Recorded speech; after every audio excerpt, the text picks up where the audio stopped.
عزیزان گرامی وقار، آج کئی اہم صورتوں کی تلاوت ہماری ہوئی ہے، جس میں شروع میں ہی ہم نے سورہ مجادلہ کی تلاوت کی۔ مجادلہ کہتے ہیں بحث کرنا، ایک دوسرے سے آپس میں بحث کرنا۔ در حقیقت یہ ایک صحابیہ تھیں جن کے گھر میں کچھ معاملات ہوئے تھے۔ مطلب یہ تھا کہ ان کے شوہر نے ان کو یوں کہہ دیا تھا کہ تو میرے لیے میری ماں کی طرح ہے۔ اس کو زہار کہتے ہیں۔ ایک ہوتی ہے طلاق اور ایک ہے زہار۔ زہار اور طلاق دیکھنے میں سیم ہیں، لیکن دونوں کے احکام الگ ہیں۔ میں اکثر یہ کہا کرتا ہوں کہ نوجوان نسل کو بھی یا جو شادی شدہ ہیں ان کو طلاق کے مسائل بھی سیکھ لینا چاہیے، اس لیے کہ ہم داخل ہونے کے راستے تو جان لی ہے، لیکن خارج کس سے ہوتا ہے یہ بھی معلوم ہونا چاہیے۔ مثال کے طور پر کسی جگہ آپ انٹر ہو رہے ہیں تو آپ کو یہ بھی معلوم ہونا چاہیے کہ ایگزٹ کہاں سے ہے۔ اسی طرح شادی کے ذریعے سے آپ ایک نئی زندگی میں داخل تو ہو جاتے ہیں، شادی کے مسائل سب سیکھ لیتے ہیں، اور اس میں بھی بہت سارے لوگ نہیں سیکھتے شرعی طریقہ کیا ہے۔ لیکن میں سمجھتا ہوں کن چیزوں سے ٹوٹ جاتی ہے شادی یا نکاح، یہ امپورٹنٹ ہے سیکھنا، تاکہ غلطی سے اس دروازے پر نہ جاؤ۔ بہت سارے لوگ طلاق پوری ہو جاتی ہے تب مسئلہ پوچھنے آتے ہیں۔ اس ڈاکٹر کے پاس علاج کرانے کے لیے اپنے بچے کو لے جا رہے ہیں جو بچہ گھر میں مر گیا ہو، وہ کیا علاج کریں؟ علاج ہوگا؟ ابھی سانسیں باقی ہیں اور بیمار ہے، تب آپ ہاسپٹل لے جائیں تو پتہ چلتا ہے کہ کچھ علاج ممکن ہے، لیکن یہاں پر گھر میں پوری طلاقیں دے چکے ہوتے ہیں تب پھر مسئلہ پوچھنے آتے ہیں۔ مسئلہ تو آپ کو خود معلوم ہونا چاہیے کہ جب کوئی مرد اپنی عورت کو 3 مرتبہ طلاق کہہ دے تو اس کے لیے وہ حرام ہو جاتی ہے۔ طلاق مغلظہ اس کو کہتے ہیں، اور یہ قرآن سے ثابت ہے، وہ اس کے لیے حرام ہو جاتی ہے۔ اجنبی عورت کی طرح ہو گئی، اس سے فوراً وہ الگ ہو جائے۔ اب وہ اس کے لیے حلال اس وقت تک نہیں ہوگی جب تک وہ عدت گزارے، پھر کسی اور سے نکاح کر لے۔ اب وہ دوسرا مرد اپنے اختیار سے جب چاہے اسے چھوڑے، پھر اس کی عدت گزارنے کے بعد پھر یہ پہلے شوہر کے لیے حلال ہو سکتی ہے۔ یہ طلاق کا پروسیس جو 3 طلاق ہو جائے۔ ہاں، ایک بار اگر کسی نے کہا طلاق یا 2 مرتبہ کہا تو ابھی اسے بچایا جا سکتا ہے۔ یہ طلاق رجعی اس کو کہتے ہیں۔ اس میں رجوع کر سکتا ہے، واپس لے سکتا ہے، یعنی پھر اس کو دوسرے کسی کے نکاح میں دینے کی ضرورت نہیں، بلکہ خود ہی اس کا ہاتھ پکڑ لے اور کہہ دے کہ میں تجھے واپس کر لیا، تو یہ 1 طلاق یا 2 طلاق میں وہ واپس ہو جائے گی۔ اس کو طلاق رجعی کہتے ہیں۔ بتانے کا مطلب یہ ہے کہ یہ مسائل ہر مسلمان کو معلوم ہونا چاہیے۔ کچھ لوگ یہ کہتے ہیں غصے میں نے بول دیا اسے، تو میاں پیار میں کون بولتا ہے طلاق؟ غصہ آتا ہے تبھی تو یہ ساری چیزیں ہوتی ہیں۔ غصے پر کنٹرول ہونا چاہیے۔ غصے ہی کی حالت میں اکثر لوگ کہہ جاتے ہیں، اور اسی وقت جو کہی جاتی ہے وہ واقع ہو جاتی ہے۔ غصے میں آدمی بے قابو ہوتا ہے۔ تو یہاں پر بہت سارے لوگ یہی عذر لے کر کے آتے ہیں، غصے میں بولا ہوں یا ہوش میں نہیں تھا بول دیا ہوں۔ میرے عزیزو، یہ سارے بہانے شریعت نے نہیں قبول کیے، حتیٰ کہ ایسے نشے کے حالت میں بولا کہ آسمان و زمین کو بھی نہیں پہچان پاتا، اس وقت بھی بولا تو بھی واقع ہو جائے گی۔ اس حالت میں بھی اگر کہا ہو تو واقع ہو جائے گی۔ میرے کہنے کا مطلب یہ ہے کہ ان تمام مسائل کو سیکھ لینا چاہیے۔ یہ ہوئی طلاق۔ ایک ہے زہار۔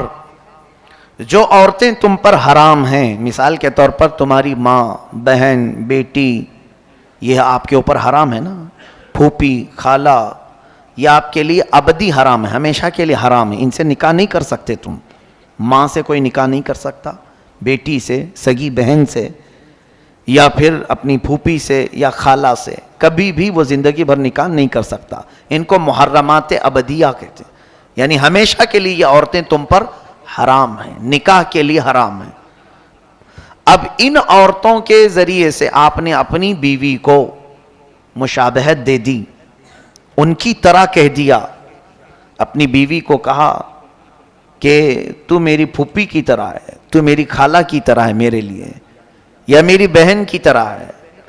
یا پھر ایک عضو کو بھی کہہ دیا کہ تیرا پیٹ یا تیری پیٹھ یا کوئی حصہ میری ماں کی طرح ہے, تو اس کو کہتے ہیں زہار. وہ عورت تم پر حرام ہو گئی, طلاق نہیں ہوئی لیکن وہ حرام ہو گئی, اب تم اسے چھو نہیں سکو گے.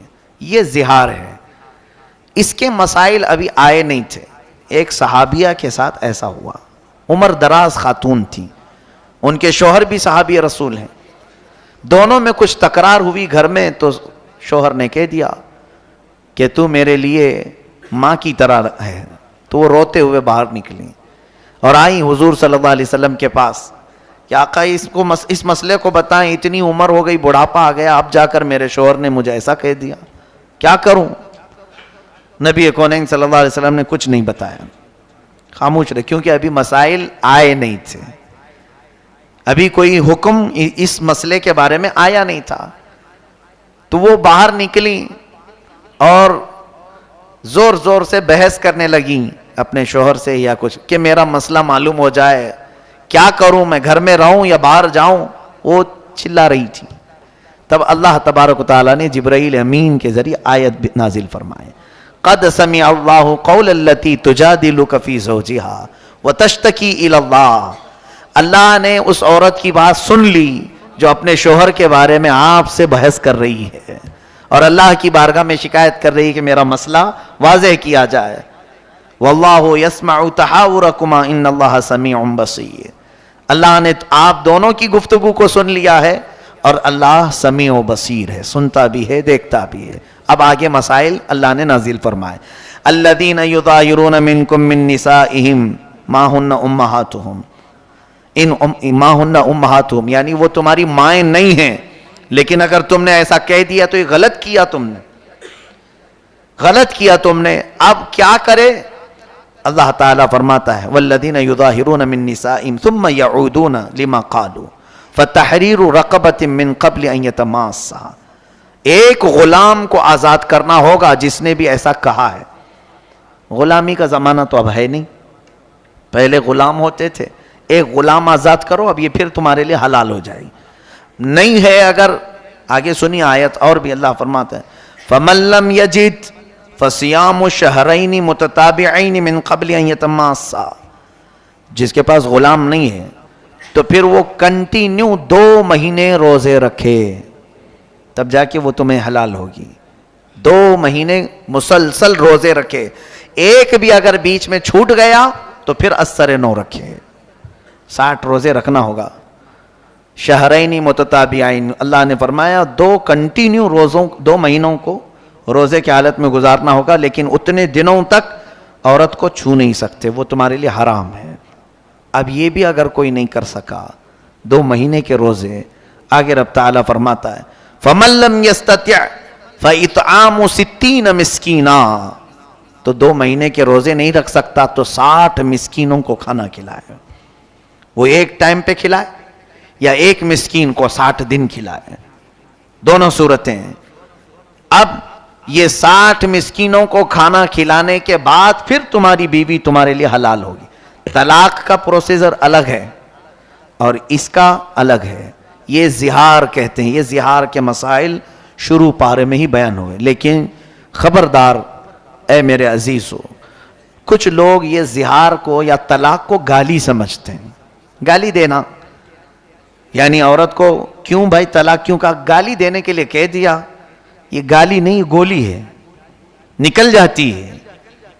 گالی اس طرح سے نہیں ہوتی, اور در حقیقت اسلام میں گالی حرام ہے. ہاں, ڈانٹنے کی نیت سے تم کچھ اور الفاظ استعمال کر سکتے ہیں, اس کو کسی بھی طرح سے آپ ڈانٹ سکتے ہوں تو دوسرے الفاظ میں ڈانٹیں, لیکن یہ الفاظ طلاق کے یا زہار کے ہرگز نہ بولیں. کبھی بھی اپنی عورتوں کو کسی نے اگر یہ الفاظ استعمال کر لیے کہ تو میرے لیے میری ماں کی طرح ہے, میری بہن کی طرح ہے, میری بیٹی کی طرح ہے, تو میرے لیے میری پھوپھی کی طرح ہے, میری خالہ کی طرح ہے, تو یہ الفاظ جو ہیں زہار کے ہیں, عورت اس پر حرام ہو جاتی ہے. پھر اگر حلال کرنا ہے واپس اپنی عورت کو تو کنٹینیو 2 مہینے کے روزے رکھے, یا تو پھر 60 مسکینوں کو کھانا کھلائے، تب وہ عورت حلال ہوگی۔ تو اس سے اندازہ کیجئے کہ ہمارے یہ خانگی جو مسائل ہیں، ازدواجی زندگی کے جو مسائل ہیں، یہ سیکھنا کتنا ضروری ہے۔ کیا ان مسائل سے سارے لوگ واقف ہیں؟ کیا یہ سارے لوگ جانتے ہیں زہار کیا ہوتا ہے؟ کیوں نہیں سیکھے؟ قیامت کے دن اگر تم میں سے کسی کے ساتھ ایسا معاملہ ہو گیا اور پکڑے گئے، اللہ تبارک و تعالیٰ نے پوچھا کہ تو اپنی بیوی کے ساتھ زہار کیا تھا پھر بھی ایسی زندگی گزارتا رہا، رب تبارک و تعالیٰ کی بارگاہ میں اگر کسی نے یہ کہا کہ مولا مجھے معلوم نہیں تھا، تو دو پکڑ ہوگی۔ سیکھا کیوں نہیں، اس پر بھی مار پڑے گی، اور کیا کیوں، اس پر الگ سزا ہوگی۔ جو انجانے میں گناہ کرتا ہے اس کی 2 سزا ہیں، اور ایک نہ سیکھنے کا، کیونکہ اللہ نے فرمایا کہ تمہارے لیے کیا نبی کا حکم نہیں آیا تھا، طلب العلم فریضۃ علی کل مسلم و مسلمہ، ہر مسلمان مرد اور عورت پر اتنا علم سیکھنا فرض ہے جس سے وہ اسلامی زندگی گزار سکے۔ یہ علم تو ہر ایک مسلمان پر فرض تھا، تم نے نہیں سیکھا، یہ غلطی تمہاری ہے۔ تو دو سزائیں ہیں وہاں پر، ایک نہ جاننے کی سزا اور ایک گناہ کرنے کی سزا۔ اسی لیے میرے عزیزوں، ان مسائل کو باریکی کے ساتھ یاد کر لو۔ آج لوگ بڑے بڑے ڈسکشن میں رہتے ہیں، انٹرنیٹ پر مناظرے کرتے رہتے ہیں، اور وہ بھی جس سے ان کا حاصل ہی نہیں، کچھ ضرورت نہیں ہے، ایسی چیزیں پوچھتے رہتے ہیں، تاریخ کی باتیں۔ حضرت موسیٰ علیہ السلام ناشتے میں کیا کھاتے تھے، حضرت عیسیٰ علیہ السلام کا گھر کیسا تھا، حضرت ابراہیم علیہ السلام کس وطن میں رہتے تھے، یہ تاریخی انفارمیشن ہے۔ تم یہ پوچھو کہ کون سی چیز میرے لیے حلال ہے اور کون سی چیز میرے لیے حرام ہے۔ کمائی کے معاملات میں، کھانے پینے کے معاملات میں، گھریلو زندگی کے معاملات میں، نماز کے مسائل، وضو کے مسائل، یہ تمام چیزیں چھوڑ دیا، اور پھر انٹرنیٹ میں لا یعنی چیزیں جس سے اس کا یعنی عملی زندگی میں کوئی تعلق نہیں ہے، ایسے مسائل میں یہ پڑ گئے ہیں۔ اور اسی وجہ سے آج دیکھیں وہ لوگ اپنے ہاتھ میں قلم اور فتویٰ لے کر کے گھوم رہے ہیں جن کو ابھی استنجا کے مسئلے بھی نہیں معلوم، اور وہ بڑے بڑے لوگوں کے ایمان ناپ رہے ہیں کہ یہ مسلمان ہے کہ یہ کافر ہے، یہ دائرہ اسلام سے نکلا ہوا ہے، خود کو یہ نہیں معلوم کہ ابھی میں اسلام پر پورا قائم ہوا کہ نہیں ہوا۔ میرے عزیزوں، آج کے دور میں جتنی چیزیں آپ کو سیکھنا ضروری ہے، ان تمام چیزوں کی طرف دوڑو۔ زندگی بہت تیزی سے نکلتی جا رہی ہے، جو ضروری مسائل ہیں ان سب کو کسی نہ کسی ذریعے سے سیکھو، علمی محفلوں میں بیٹھو یا علماء کی صحبت اختیار کرو۔ کیا علماء صرف تعویذ گنڈے کے لیے ہی ہیں؟ دھاگے دم درود اسی کے لیے ہیں علماء؟ بچے بیمار ہوں، گھر میں مصیبت ہو، اسی لیے علماء ہیں؟ علماء کرام کے پاس آپ زیادہ سے زیادہ علم سیکھنے کے لیے وقت گزارو۔ کئی چیزیں میں دیکھتا رہتا ہوں، علماء کا کام کیا ہے، ہم بھی اس دور سے گزر رہے ہیں، لوگوں نے ان کو کیا چیز بنا رکھا ہے۔ اگر کچھ اچھے لوگ ہیں، مؤدب لوگ ہیں، آتے بھی ہیں، تو وہ اپنی ضروریات کے اعتبار سے بیمار ہے۔ میں یہ منع نہیں کر رہا ہوں، ٹھیک ہے، اس کے ساتھ کچھ اور بھی چیزیں ہیں، کچھ محفلیں ہیں، علمی محفلیں، اس میں کیوں نہیں حاضر ہوتے؟ اپنے بیمار بچوں کو لے کر کے آتے ہیں۔ 2 طرح کے لوگ آتے ہیں، یا تو پھر دعا کروانے کے لیے، یا تو پھر لوگوں کی غیبت کرنے کے لیے۔